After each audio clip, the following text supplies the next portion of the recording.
Well, we've got this Subaru all torn apart. Welcome back, everybody. David Shepard here on the Humble Hotshot channel with another mechanic job for you guys. Today we're working on a 2011 Subaru Outback, doing both front and rear wheel bearings on this one. And it's a pretty straightforward process. They sell replacement hub and bearing assemblies that truly just bolt in place of the old one. So I'm not going to do a step-by-step video today, but one thing we are fighting that makes this job a little more difficult is just rust. A lot of corrosion on this car. This car lived up a dirt road for a while, snow and ice all winter in Colorado. We're not exactly in the rust belt, so I feel for you guys that really deal with this all the time.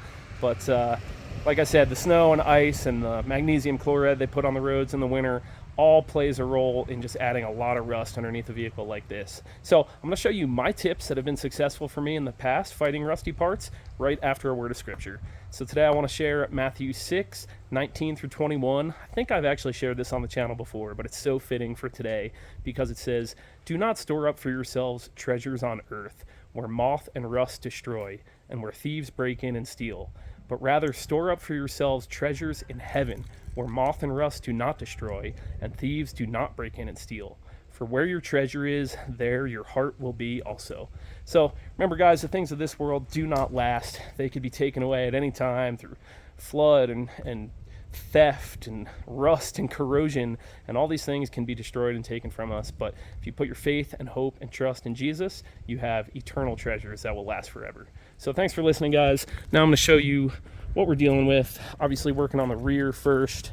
Customer tried to replace this bearing himself and could not get the old one out. So on these, it's held in with 4 bolts. You do have to remove obviously the tire and wheel, and then your brake rotor, and then I actually disassembled the rear parking brake. This has a drum style parking brake that goes on the inside of the rotor hat. So I actually removed that to gain some better access because I knew I'd be using the big hammer on this quite a bit. So the bearing bolts in with these 4 bolts, as I said, but it actually rests in this knuckle in the entire circumference of this circle. And that is where we were really fighting this rust, just the grip of that hub assembly bearing being pressed into that knuckle. So there was a lot of corrosion built up on here. I actually already started cleaning it up with some emery cloth, but that's what we were fighting right here. So a couple tips. First of all, use some good penetrating lube. That always helps. It's not always a magic trick that's gonna fix it right away, but spray as much penetrating lube in between the parts you're trying to separate as possible. WD-40 works, the PB Blaster, the Freeze Off, Liquid Wrench, a lot of them contain the same chemicals. So whatever you have, spray it in there, and then as you start to separate, even if you just get a millimeter of movement, go ahead and spray it again and soak it. And this is something where patience and endurance just really goes a long way. Go ahead and soak it, take a 5-10 minute break, let that penetrating lube really penetrate those parts, and come back. So number 1 is lubricant, penetrating lube, definitely a good call. And number 2 is just force. So as you can see, we had an array of big hammers out here on the job, and as you can see from this old bearing, we were beating on it severely, I'll say.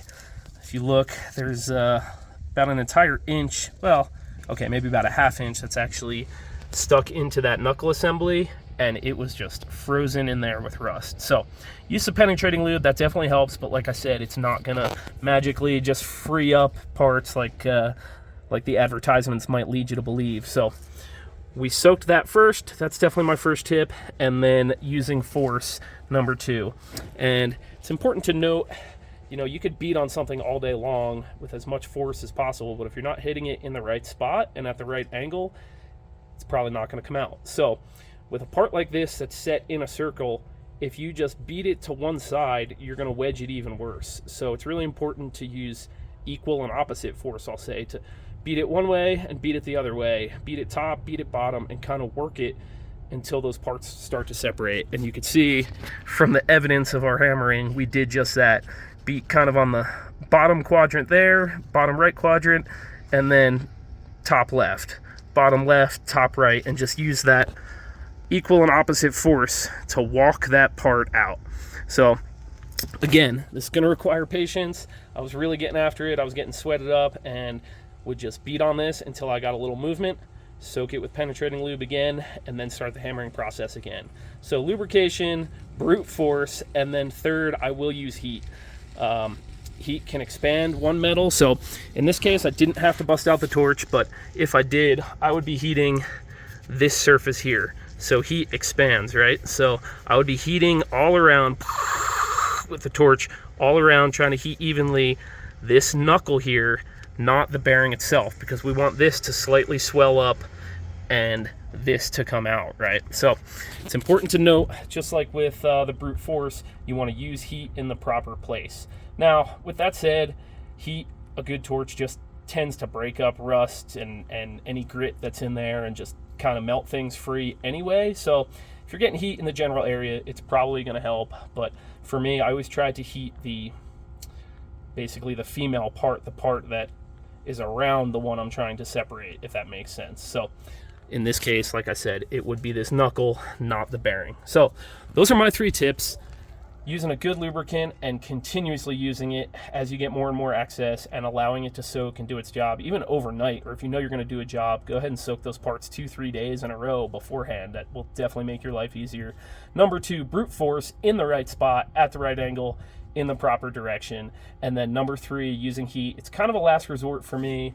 Being in a mobile mechanic setting, I don't have oxyacetylene, but I do have MAP gas, and I'm also just very cautious of using a torch on someone else's vehicle. Obviously, be careful if you're anywhere near fuel lines, or even if you've used flammable chemicals on these parts, be very careful using a torch. That's why I keep it as my last resort. But hope this helps some of you guys. Praise God, we had success in beating this bearing assembly out of the car. And I know this is kind of just common sense for a lot of you guys, especially if you're mechanics or if you're shade tree mechanics, anything like that. But I know I've been very frustrated dealing with rusty parts in the past, so hopefully these tips help you guys out a little bit in the future. And the biggest thing I could say, the biggest tip I'll offer for dealing with rusty, crusty parts is patience. It's one of the fruits of the Holy Spirit, and patience and endurance. Just keep working at it, be patient, let it soak, take a break, come back to it, and sooner or later you'll see yourself having some success. So quick video, guys, but I hope these tips help, and I hope you guys will remember to store up your treasure in heaven, not here on earth. God bless.